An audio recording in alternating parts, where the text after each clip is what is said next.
All right, well, good evening, everyone, and welcome to this International Center for Moral Injury webinar. My name is Brian Powers. I'm the inaugural William Vann Fellow in Christianity and the Armed Forces here at Durham University, as well as the Executive Director of the ICMI. And I'm so glad that each of you has joined us tonight. I'm delighted to welcome Dr. Josh Morris for a conversation titled The Radicality of Listening to Stories, How to Listen to a War Story. As you likely know, the International Center for Moral Injury is committed to producing and receiving new scholarship on moral injury, facilitating new research by building networks of academic scholars, military members, chaplains, clergy, and others with knowledge of and experience with moral injury. The ICMI seeks to create and develop resources for pastoral counselors, caregivers, churches, and faith organizations caring for morally injured individuals. And each of these things serves the center's ultimate goal of increasing an understanding of the causes of and impacts of moral injury and facilitating increased care for those experiencing it. This webinar tonight is part of our larger monthly webinar program, which seeks to fulfill at least one aspect of those larger aims through building resources for those caring for morally injured individuals. Just as a brief note, if you are interested in our webinars, I might humbly ask if you would subscribe to our YouTube channel itself. Now, I know if you're like me, you might be frustrated by the seemingly constant requests to like and subscribe things on social media. But in this case, we're becoming increasingly aware that more subscribers to the channel, where we place videos about our resources and the videos as resources themselves, that doing so helps raise our profile and allows these resources to be discovered by more people who may benefit from them. So if you are able in that regard, subscribing to that YouTube channel would be wonderful. So without further ado, let me turn to introduce our speaker for this evening. Dr. Josh Morris is an assistant professor of practical theology at Union Presbyterian Seminary in Charlotte, North Carolina. Josh is an ordained minister with the United Church of Christ and a board-certified chaplain through the Association of Professional Chaplains. He brings 15 years of experience as an Army chaplain in the United States Army Reserve and to us this evening. And in previous Army chaplain assignments, he served at various echelons throughout the United States and deployed to Afghanistan in support of Operation Enduring Freedom.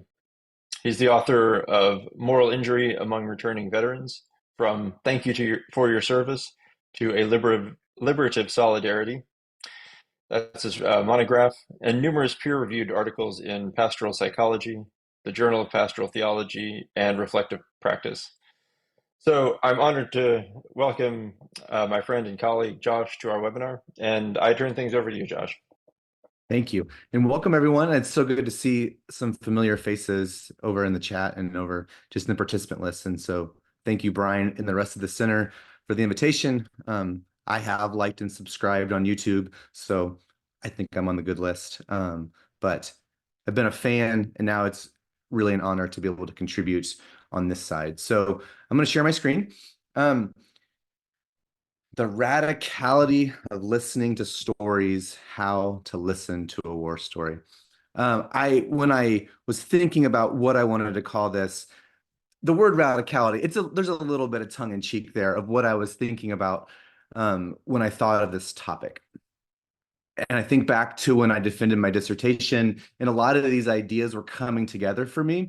And I was like, I put together, what you do in the dissertation is you're bringing in all these voices, and you're joining scholarship, and there were these like left-wing British like critical theorists and cultural studies people, and then I get to what I want to do, and a member of my committee says, you did all this work, and then you're telling us that you want us to listen to stories. What's so radical about that? And I said then, which I still believe now, that the act of listening to a story is radical. I think we know that. I think we're scared to do it. We don't know how to do it. We don't know kind of like what the parameters are. But I contend, and this is what I'll say throughout our time today, is that being heard by somebody is healing. It's confirming, like it confirms your experience. It confirms what you've been through. There's a sense that being heard is normalizing. And then also there's a sense in which being heard by someone is existing, like it matches your existence. You're able to say, you see me in there, and you see me in here. So that's kind of what I meant by the radicality of listening to stories. So we're going to do some things today. So a story or the story. Here's kind of what I'm thinking we're going to do today. In the blurb for this, I quoted Tim O'Brien from The Things They Carried, where he said, often in a true war story, there's not even a point, or else the point doesn't hit you until 20 years later in your sleep and wake up and shake your wife and start telling the story to her. Except when you get to the end, you've forgotten the point again. So even as I think about my own experience and my own stories of when I was deployed, like there is no the story. Like I tell the story differently to different people at different times. So with that kind of as our backdrop, why listen? Like that's what I want to talk about today is why. Why do we even care about this? And then there's this sense of there's a how in there too, not just a why, but a how. Like what's our posture? What are little tools for the toolbox that we can do? I want to include some examples of what I think this looks like when it's done well. And then I want to end with a little bit of self-empathy, a little bit of traumatic countertransference in a real fancy way of saying it from Judith Herman. But really, I just mean ways to think about like how do we care for ourselves when we hear these stories um, that can be pretty heavy, right? Okay.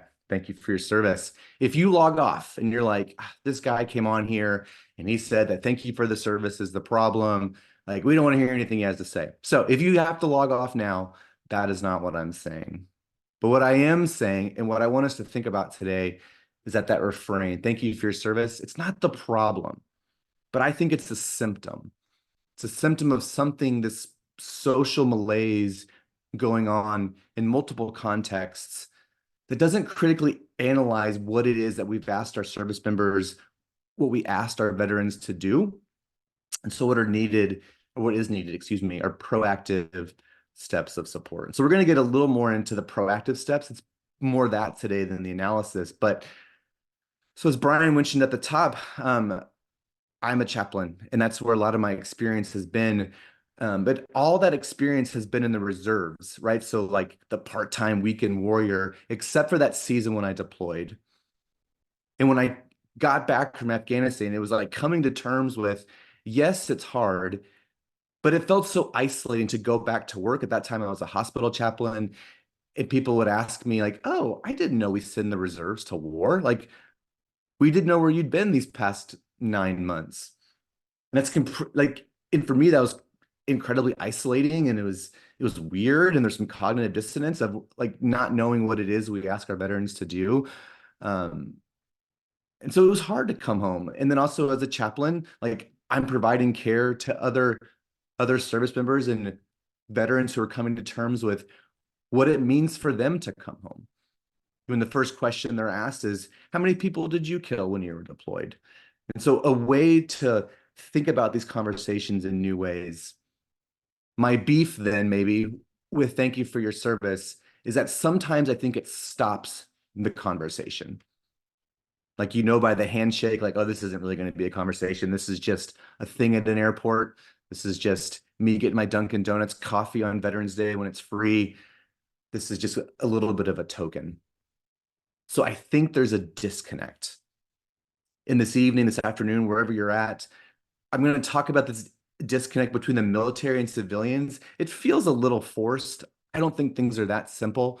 But what I do think is true is that veterans want to reintegrate into some semblance of community. And then, like, on the other side, like on the quote unquote civilian side, like intentional communities, they want to care. Like when I speak at churches, people will say, how do we welcome them? How do we hear these stories? How do we do this? And so friends and community members, religious communities, work colleagues, your classmates in your undergrad program, people want to be present to the reality of one another's life. And so my hope for us is that like we can empower one another to be able to do this work. And the last thing I'll say up front is so much of this conversation is like centered on the veteran, right? Like they kind of feel like an experiment, like we're kind of like in this laboratory, like looking at them and here's how you listen to their story. But I think for real, like communal healing and reintegration, like Both sides need to tell stories. Veterans need to hear the story of what life was like when they were gone, like how families and communities and religious communities had to come together to move through that season, like how difficult that was. And so instead of this being a one-sided thing, the real hope is that we can encourage one another to tell these stories. That's because, as you all know, book after book, study after study remind us that listening is crucial to this whole process of healing. So Jonathan Shea, which I know is a name that rings in all of our hearts who do moral injury work. In Achilles in Vietnam, he says, healing from trauma depends on the communalization of the trauma. Being able to safely tell the story to someone who is listening. So before analyzing and classifying, before thinking, before to do anything, we should listen. Okay, does that sound radical? Like, so why is listening so difficult? Here's why I think it is. I think it's difficult because of the ecosystem. Now, you might be thinking, okay, this is an international center for moral injury. Why is there a 100-yard American flag looking me in the face? So please know that like I'm bringing this from my context and my experiences, but I think there are aspects of this conversation, the way we think about the ecosystem of society that is beyond just my context. And so I have hunches of how this shows up for you. And so I look forward to being in dialogue about that here in a little bit. So this is kind of what I've been thinking is that moral injury reintegration. So like coming back from mobilizations, combat, war, whatever you want to call it, it's already complicated, but it's further complicated within a cultural ecosystem that's steeped in an ideology that mythologizes military service. So when I'm speaking about ideology, I'm just like how we structure our lives and our worldview and like how we rationalize the inconsistencies. So the question I was like continue to think about is how does our view of the military, our view of the veteran, like our ideology, how does that prevent us from truly welcoming veterans home? So how's it manifested? And one of the ways I feel like in my context, it's been manifested, at least since 2016, is through not just the flag, but through the national anthem. And so I'm going to bring you into this debate. So get comfortable. So back in 2016, former San Francisco 49ers quarterback Colin Kaepernick decides to kneel during the national anthem. He's on the sideline, you can't really see him, but this thing kind of like ignites a firestorm that you stand for the anthem, that to kneel is a complete disregard, a disrespect for those who quote unquote died for the flag. Okay, so hold that. So that's, 2016 time frame. So then fast forward that image on the bottom left, you see LeBron James and the rest of the Lakers. He's wearing a Black Lives Matter t-shirt. So the initial months of COVID-19, everything, as you remember, we all live this, it all shuts down. So when sports start to reemerge in the summer of 2020, the National Basketball Association does this thing called the bubble, where they were all in Walt Disney World playing basketball. And this was also in the time when Black Lives Matter protests were going on, not just throughout the country, but throughout the world, right? Like Premier League teams were, taking a knee before kickoff. And still, some teams still do that. Some Premier League teams, when they came back after their break, they had Black Lives Matter on the back of their kits. But what happens, and then you see Megan Rapinoe on the right, is that when they took a knee, it reignited this dormant argument about what it means to show support to veterans. And so the way I think about this and the way I thought about it when it was going on was veterans and our experiences were used as pawns. Like veterans groups would come out, veterans would come out and say, this doesn't really bother me. Like this is part of what it means to, serve in the military is that we fight for these things, blah, blah, blah. Like you've heard the stories. But when I think about the ecosystem, I think those things can shut us down from having conversations. Now that's big, that's like meta. So let's shrink it into two stories. I'm going to tell you some stories about some veterans I know. So first is Philip, and that's not his real name, protect his identity as well as his story.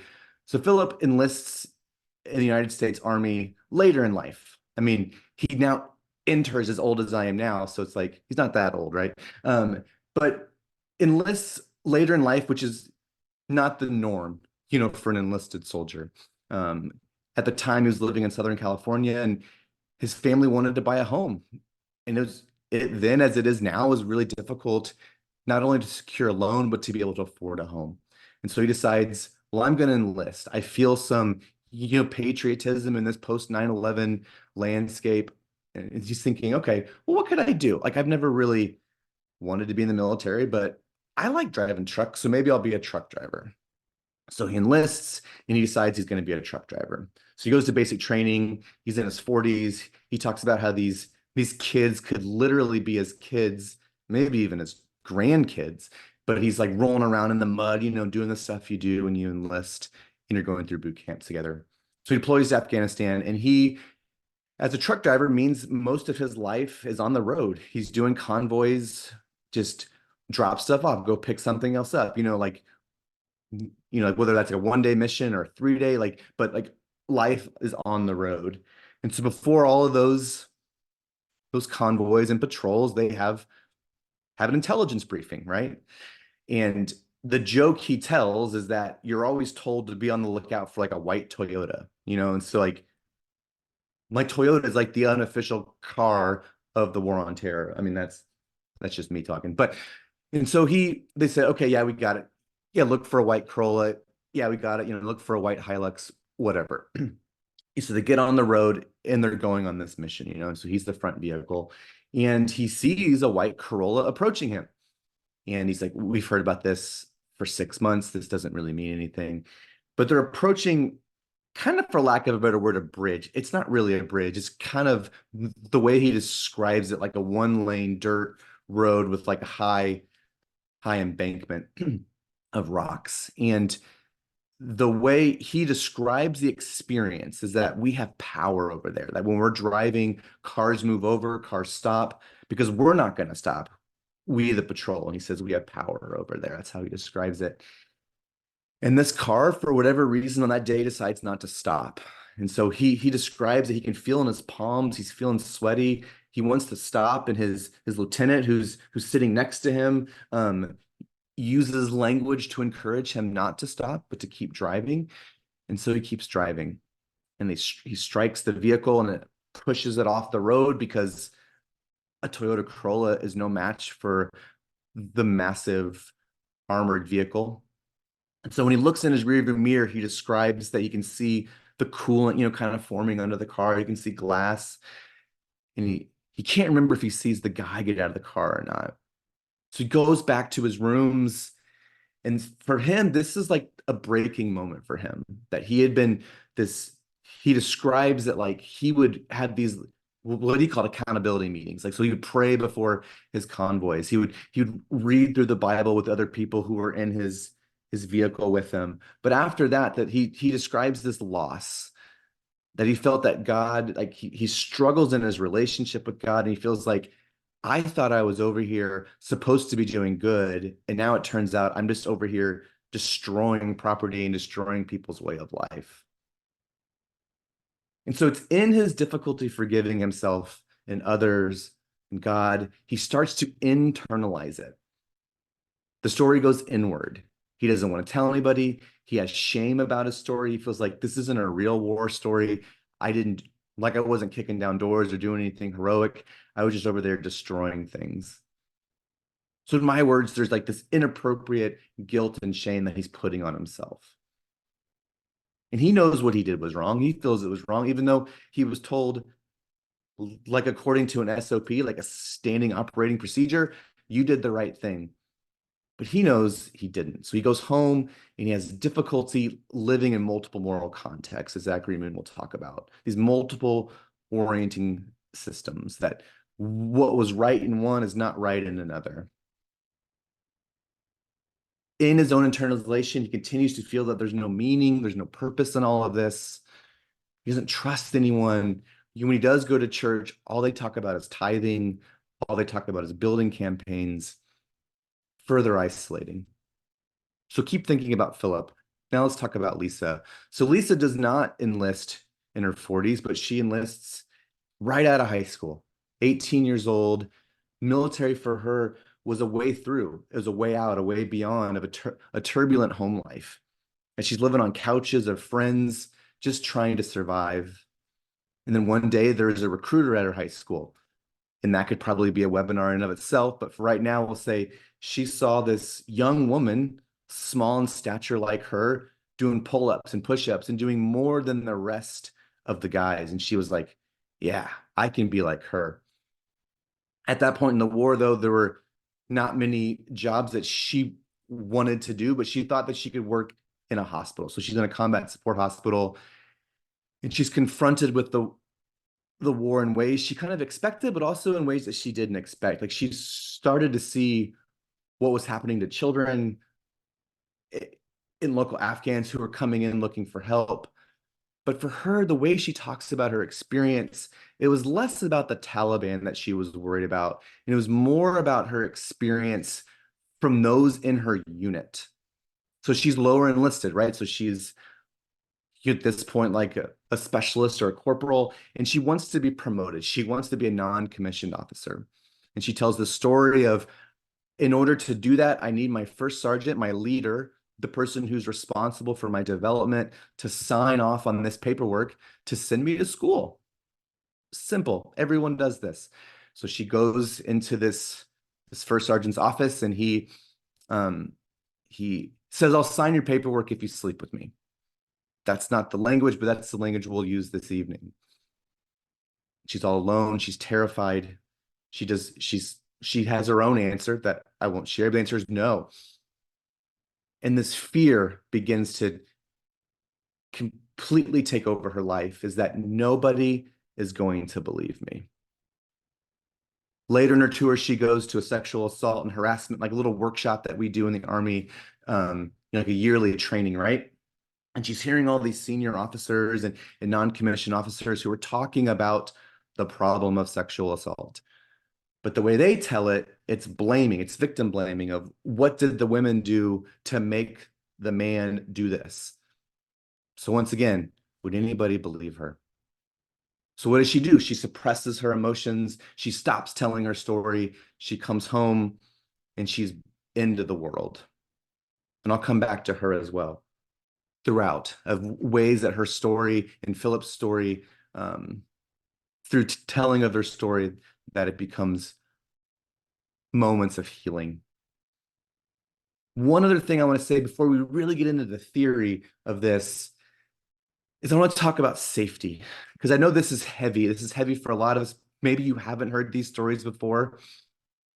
And I don't want to gloss over how heavy this can be. So if you feel that these things feel too like, I can't do this, connect with the appropriate services.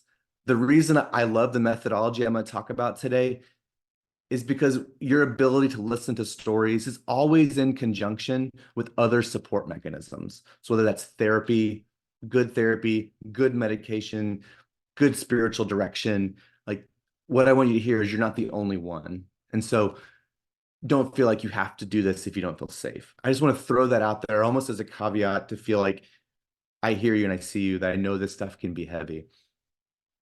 Now, this wouldn't be webinar for ICMI if we didn't talk a little bit about our forefathers, right? I mean, Jonathan Shea, this definition that he probably would not like being called a forefather of this, but we go back to this other induced. When we hear about this story of like Philip in particular, when he tells that story, he says that he feels like he had to do this. This was like put on to him as a driver.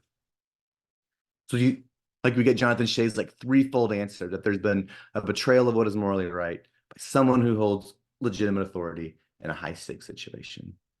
So 1992, and then we get this shift. Now we're in the post 9/11 landscape, and those initial service members and veterans start to come back from the wars in Iraq and Afghanistan. So 2009, Brett Litz kind of flips the definition, as you all know, the perpetrating, the failing to prevent, bearing witness to acts. So what do you see in that? A little flip, that now it's not just that this was done to you by institutions, by organizations, by command, but now you are the one who's doing it. or failing to prevent it or witnessing it, right? And what I think is the power of the moral injury literature are the ways that it is expanded.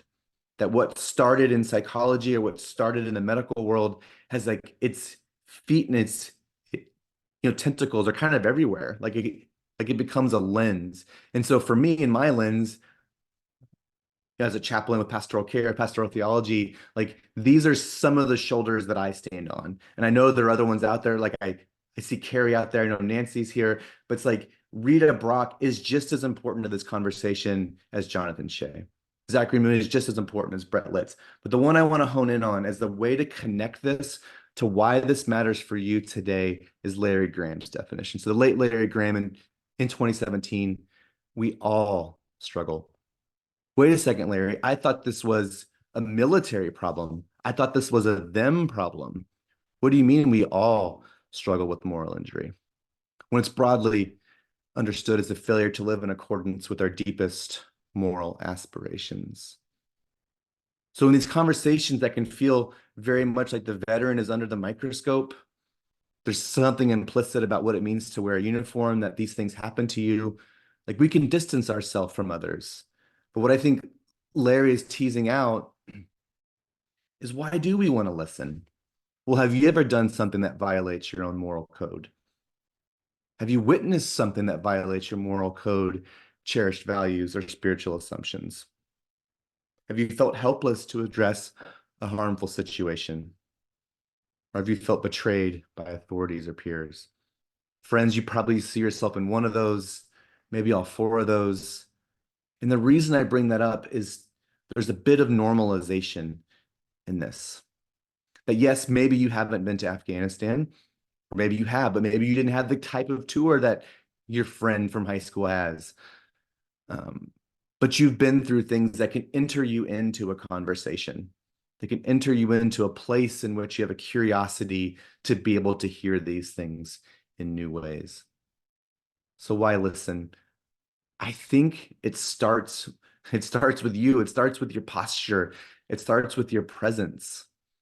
Like, how do you prepare to listen? So listening and empathy, and that empathy is a bridge to another. So as I mentioned on the last slide, even if you haven't experienced the situation that you're talking about or that individual is bringing to you, there is still an empathic connection. That if you've experienced loss, if you've experienced betrayal, if you've experienced shame or guilt, even a little bit, I think that brings you into a conversation to imagine what that might feel like. Now, friends, as you know, empathy is not the same thing as identification. You do not become the veteran that you're speaking with, but you enter into this conversation, you enter into this relationship while maintaining your own boundary, your own strengths, your own maturity, right? That there's like a differentiation, we would say.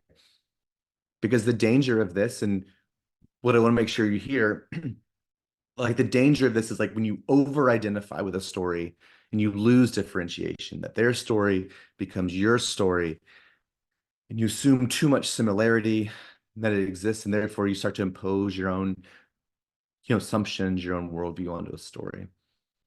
So much of what I talk about in our remaining time starts from that presence. It starts from that empathic space. So the framework I want to talk about, I'm describing like a psychotherapeutic narrative methodology, which is just a fancy way of saying narrative therapy that develops in 1989 by Michael White and David Epstein. So I'm influenced by this because I think it works, but I've also been impacted by my teachers. And some are on the call today. Like it's just amazing that there are these voices whose shoulders we stand on to do this work. But I'm interested in this because there's the contention that people make meaning out of their lives through stories.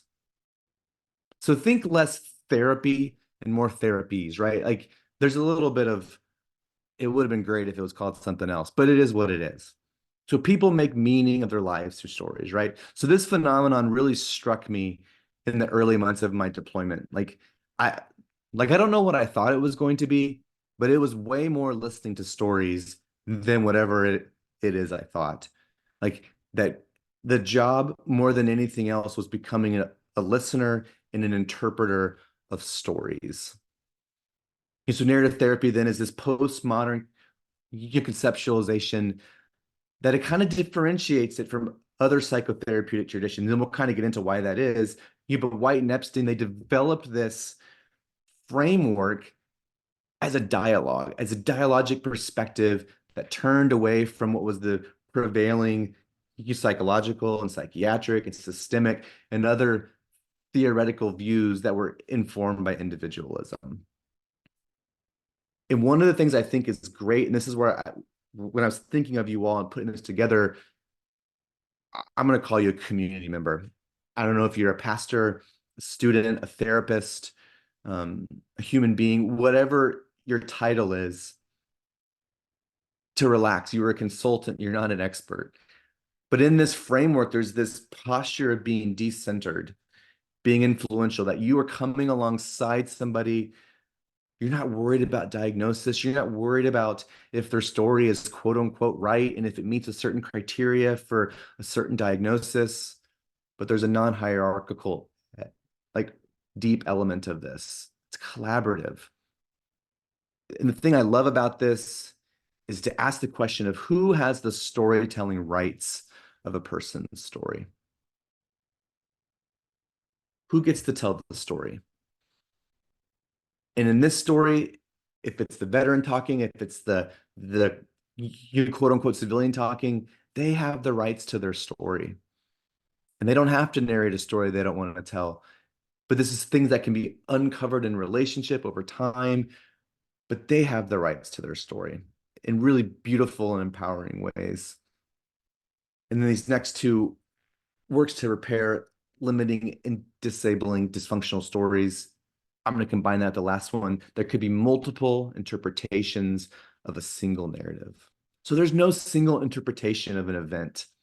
Each story is told not only from multiple perspectives, but over time, that like we can unravel these stories, that we can come alongside somebody, once again, as a consultant, not as an expert, to be able to hear these stories and find little problem stories in there and help them reauthor them, which is what the literature would say. Now, the reason I think this matters for us in this room, this virtual room tonight, because here's why it matters to me, is that as a chaplain who's not a licensed therapist, who's not a licensed counselor, narrative therapy works within the understanding of the way I provide care and the way I teach care here in the seminary. Of like, there's a way that narrative is amenable to the way that we think about staying in our lane, right? In military language, we love to stay in our lane. We love to think about responsibility and risk.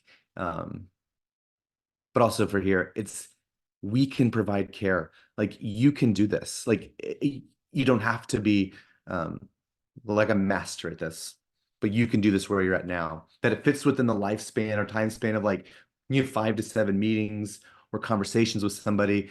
And then like you can stay in your lane and also know maybe there should be a therapist involved here too. So please hear me say referral as your friend. I'm not saying do this alone. I always got to give a shout out to our social workers, our counselors, and our therapists. So tell me about your presence. So the narrative model we've been talking about, we are invested in collaboration. We're invested in empowering one another. That there's a desire for mutuality, right? Like this isn't just about you tell me your story. It is black and white. Now I have heard your story, but there's a mutuality. There's a give and take that this goes both ways. And I think that starts with almost everything for me. It starts with curiosity. Are you curious? I think if you're curious, my friends, I hope that means that you're not just trying to solve problems. That's not the goal. But like as story companions, as someone who's coming alongside other people, as a partner, that we're reflecting back the hopes and the pains of those we're in conversation with. That we see this person with like unconditional positive regard, right? As the literature would say. And then that last one, trustworthiness. You all know how this feels, right? You know when you've been heard. You know when you haven't been heard. Like we all have a BS barometer for knowing like I don't want to tell my story to that person because every time I talk to them, they're on their phone the whole time or they're complaining about traffic or they're like so we know how this feels when you know when you want to share your story to somebody. It's the same thing here is that we all have barometers of how we want to share our stories.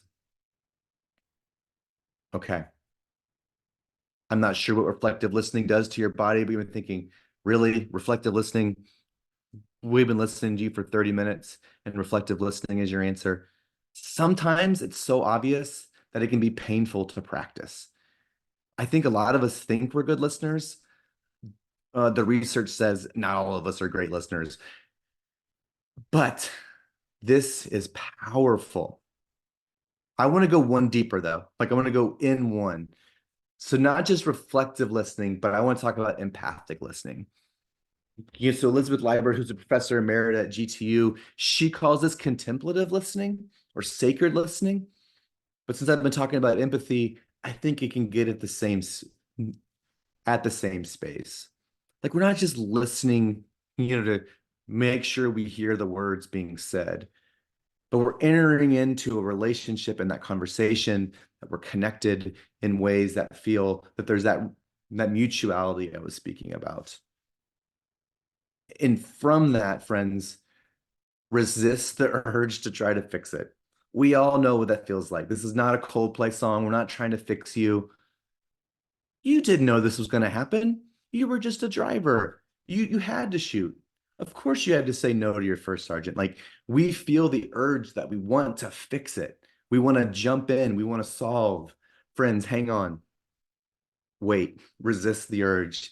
Take a breath. Stay in your body. Listen to yourself. Listen to what your body is communicating to you and resist the urge. And when it's time to start talking, here's some ideas. Open-ended questions. What do open-ended questions do? They continue a conversation. They continue a dialogue. Sometimes when a question is closed, what does it do? Like the name suggests, it closes a conversation. Was your deployment hard? Yes. All right. Thank you for your service, but there are ways of like, when you're comfortable, I would love to hear more about what that was like for you. Open-ended questions. This feels basic, but friends, it's so profound in practice. Validation. I'm of the mind that to hear any story, but in particular these stories that perhaps no one else has heard before, this is sacred work. Like, so to validate that.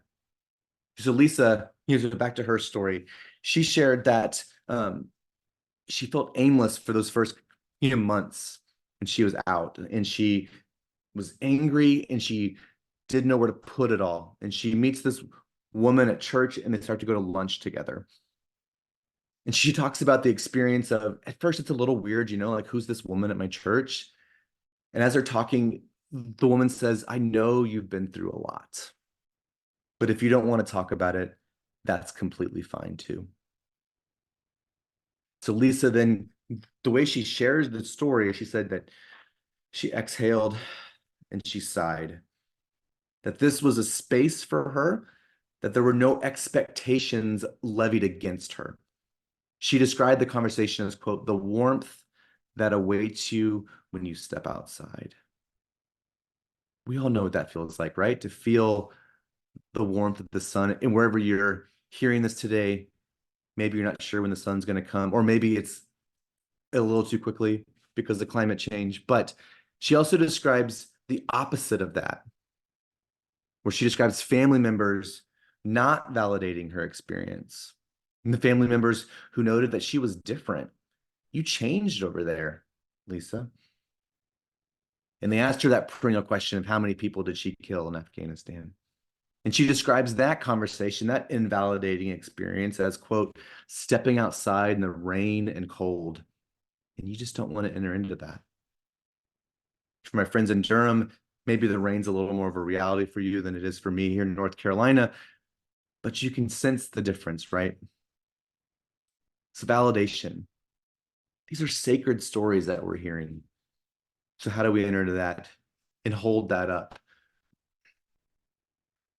Reframing non-judgmentally. So when I think about our friend Philip and his story and stories and the way he would talk about it, he was telling himself another story internally that he didn't deserve to tell this story because he wasn't a Vietnam veteran who was doing, um, in his words, like the real work, like the way he would talk about it, or he wasn't doing what the special forces guys were doing. Like he was just a driver. He's just in the reserves, right? But when he thinks about that story, how might you reframe that non-judgmentally? Like he is so down on his experience, so down on what it means to be a driver, what it means to be a veteran. It's almost like it sounds like you really value the entire experience of the people in whose country you were deployed. Just a little way of flipping it, that it names that there's like this absent, but there's this implicit story that his shame and his pain is telling another story too. And eventually, which is always the hope, that those things have the potential to be reauthored, and retold in certain ways. So as we start to land the plane here, more about our narrative presence. Like all relationships, realistic expectations. Like there is no one story at a coffee shop that's going to encapsulate an entire experience. As you know from anything else in life, relationships take time, right? And so as I've been saying throughout our time together, like what is the thing that we can rely on? I think it's that we can rely on patience and presence. That empathic listening consistently, it builds a foundation for more detail, for more trust. Because even if I think about my own experience, and like I'm the one who's leading the webinar, but I don't tell my story to everybody. Like I send out feelers of who I think's in whose presence I can tell this story to. And I'm the one saying you should tell your story. And even for me, like my point is that in any relationship, like in whose presence you can tell stories to. Like we all send out feelers. Like we all give little hints of the story. And so finally, on this slide here, control. The storyteller, the person has the right to their story. So nobody has to narrate a story they're not ready to. You can stop at any point. The story may be different the second time you hear it. That doesn't mean it's not true, but we narrate our experience through stories. So let me tell you about how this is done, how I've seen this done well. I really wanted to embed this, but Instagram has rules about this, but I can put it in the chat. So this guy is really funny. His name's Lord of Lips. He does comedy videos and on Instagram or TikTok or YouTube, but sometimes he does more serious stuff.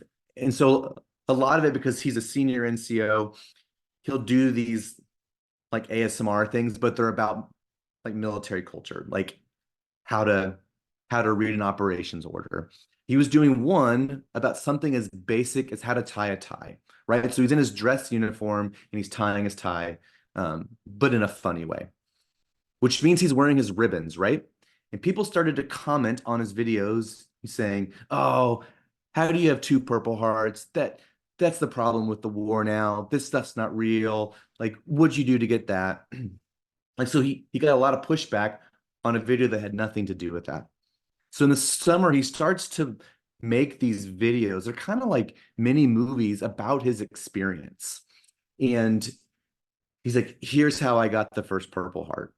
And then it's the story though. Like it's, what's the word? It's cheesy. They're not like well made because it's on Instagram and TikTok, but that's not the point, right? He's telling this story of what happened to him. And then about a week later, he makes the video you see on your screen now.